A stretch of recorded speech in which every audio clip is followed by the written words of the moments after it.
Dans un petit village du Ghana, niché au cœur d'une vallée verdoyante, vivait un jeune homme nommé Kofi. Kofi était connu pour son sourire éclatant, son charme naturel et sa manière de captiver les gens avec ses mots.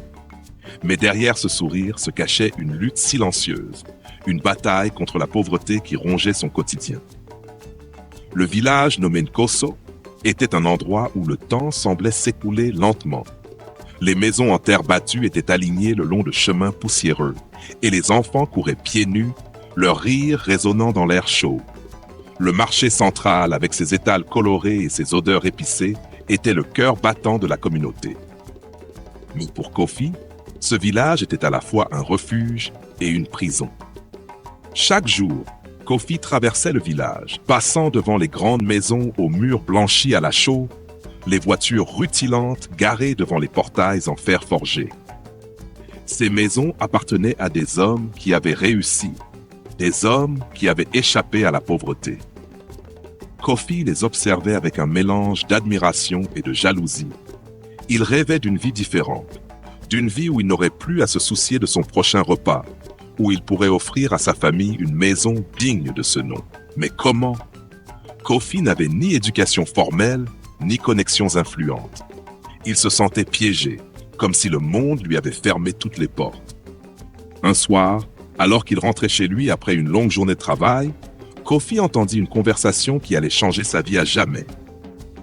Deux vieilles femmes, assises sous un grand baobab, parlaient à voix basse.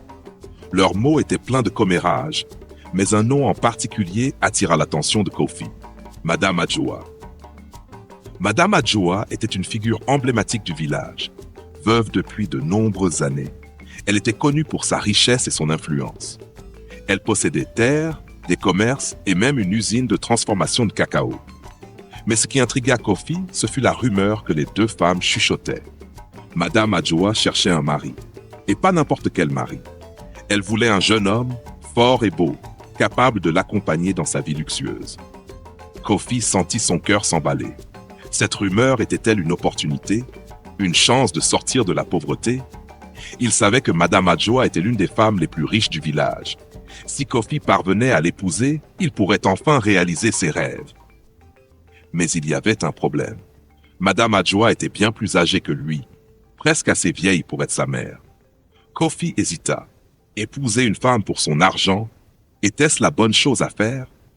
Pourtant, la perspective d'une vie meilleure était trop tentante pour être ignorée.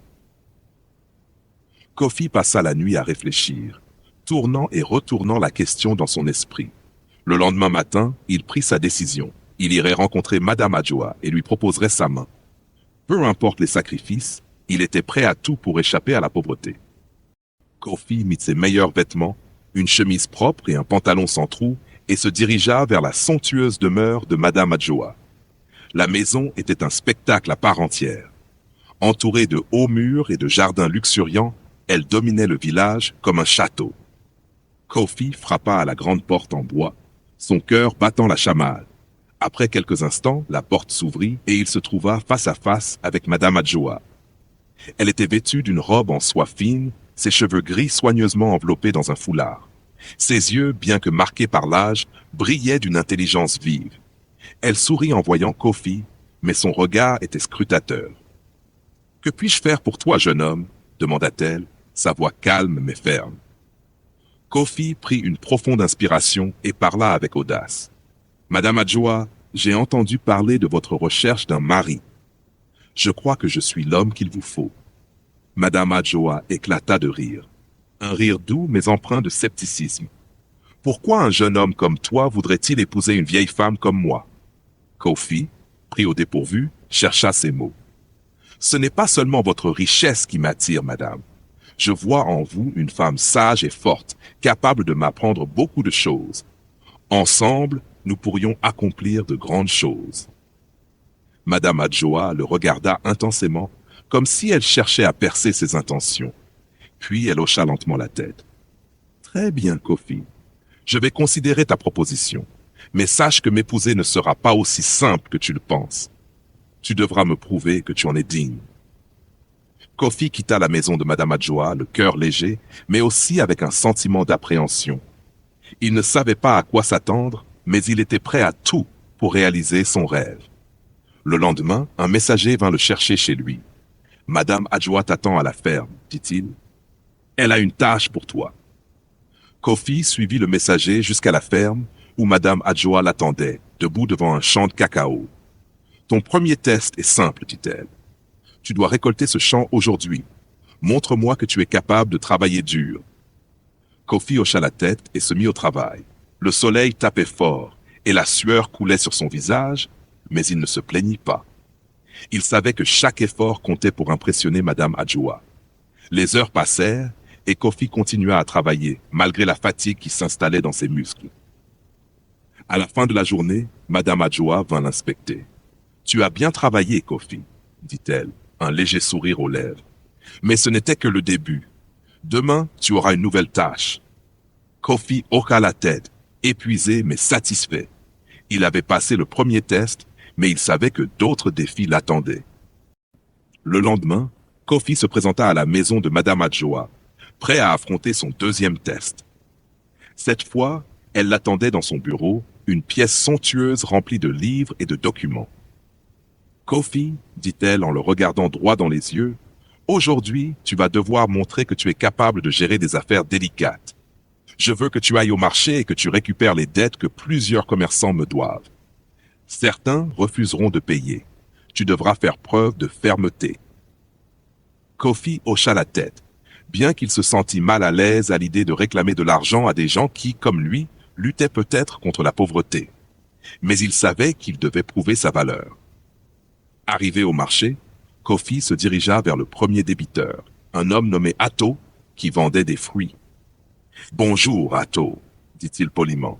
« Je suis ici pour collecter la dette que vous devez à Madame Adjoa. » Atto leva les yeux, son visage se fermant immédiatement. « Je n'ai pas d'argent à lui donner, » dit-il sèchement.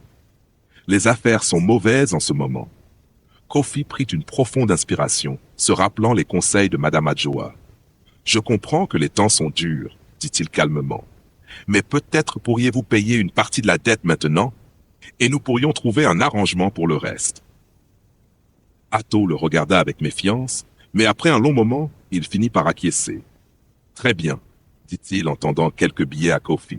« Mais dis à Madame Adjoa que je ne peux pas faire plus pour l'instant. » Kofi remercia Atto et passa au débiteur suivant. Certains payèrent sans problème, tandis que d'autres refusèrent catégoriquement. Kofi fit de son mieux pour rester calme et diplomate, mais il sentait la frustration monter en lui. Pourquoi ces gens refusaient-ils de payer alors qu'ils devaient de l'argent? Lorsqu'il retourna chez Madame Adjoa ce soir-là, il lui remit l'argent qu'il avait réussi à collecter. Elle examina la somme avec un regard critique. « Tu n'as pas récupéré tout ce que je t'avais demandé, » dit-elle, ses yeux perçants fixés sur Kofi. « Certains débiteurs n'ont pas pu payer, » expliqua Kofi. « J'ai essayé de négocier avec eux, mais ils ont dit que les affaires étaient mauvaises. » Madame Adjoa hocha lentement la tête. « Tu as bien fait, Kofi, mais tu dois apprendre à être plus ferme.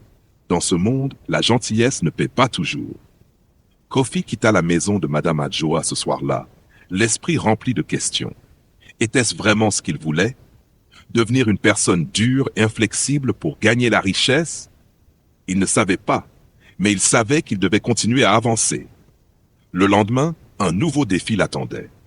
Madame Adjoa lui demanda de récupérer une parcelle de terre appartenant à une veuve pauvre, Mama Efia.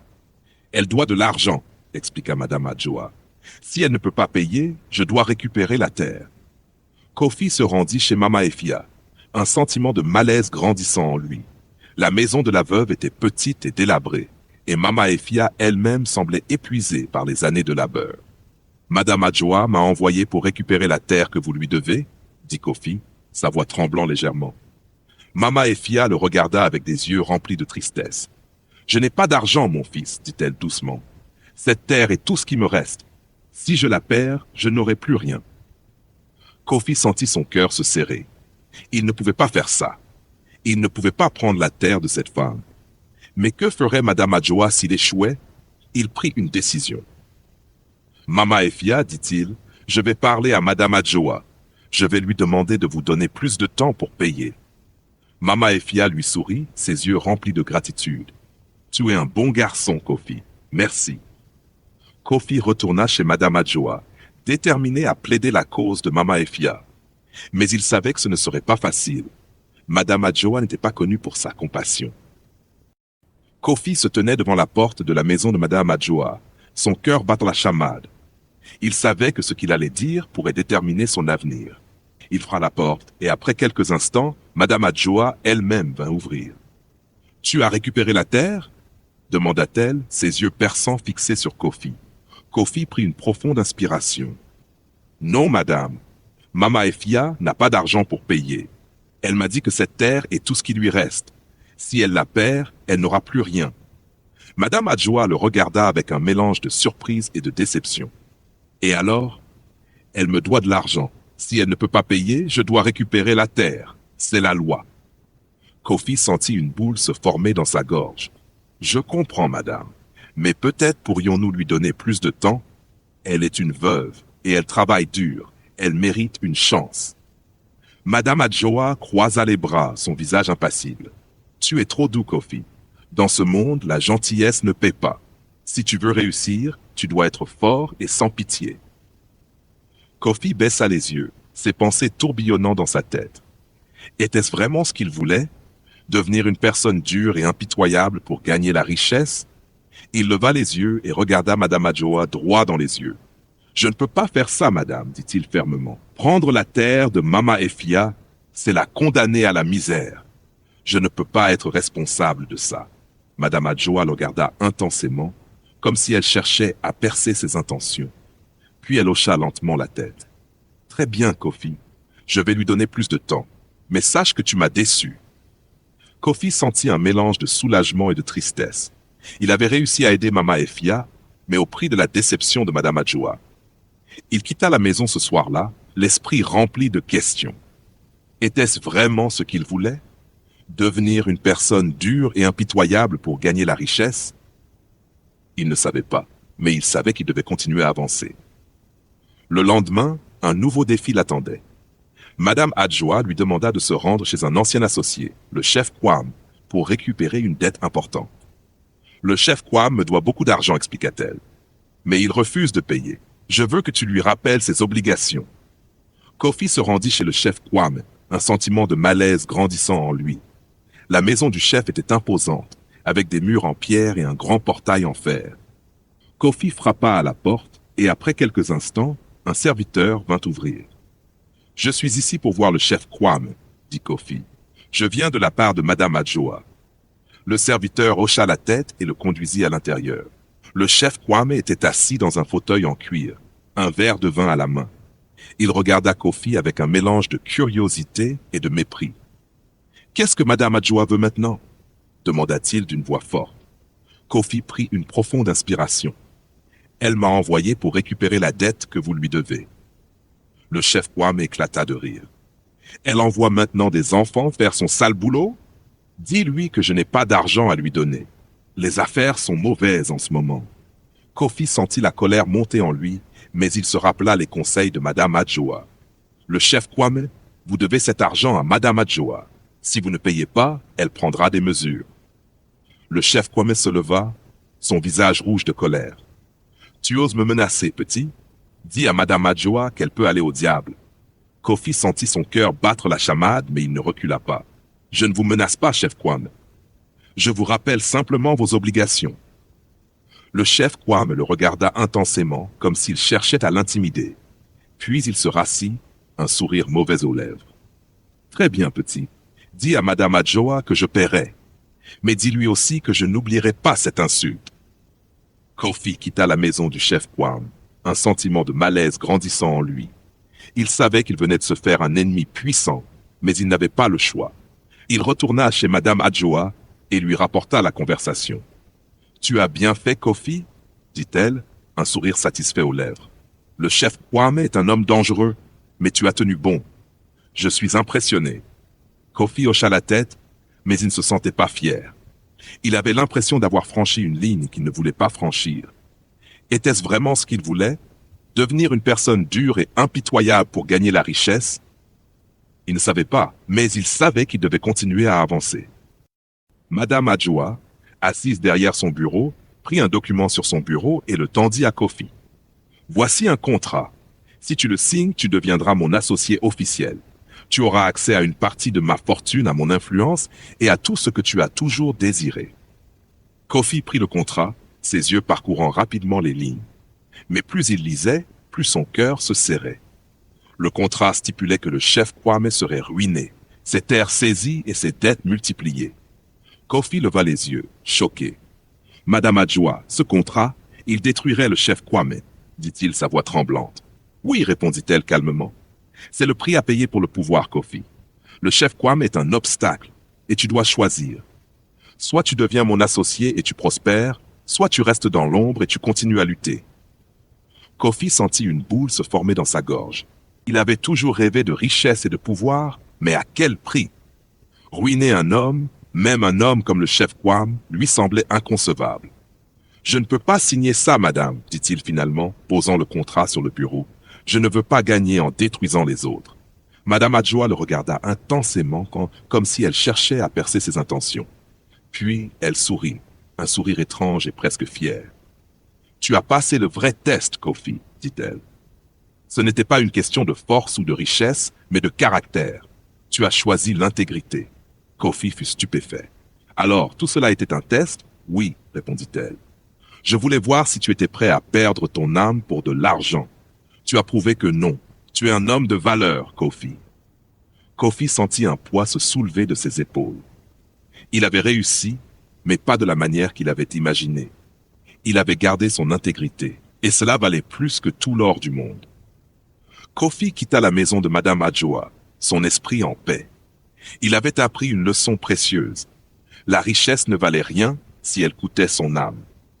Il décida de retourner au village, déterminé à trouver un autre moyen de réussir, un moyen qui respecterait ses valeurs. Il commença à travailler dur, aidant les autres et construisant des relations basées sur la confiance et le respect. Peu à peu, il gagna la confiance de ses pairs et trouva des opportunités pour améliorer sa vie et celle de sa famille. Des années plus tard, Kofi devint un homme respecté dans le village, non pas pour sa richesse, mais pour son intégrité et sa générosité. Il avait choisi la bonne voie, et cela avait fait toute la différence. L'histoire de Kofi nous rappelle que les choix que nous faisons définissent qui nous sommes.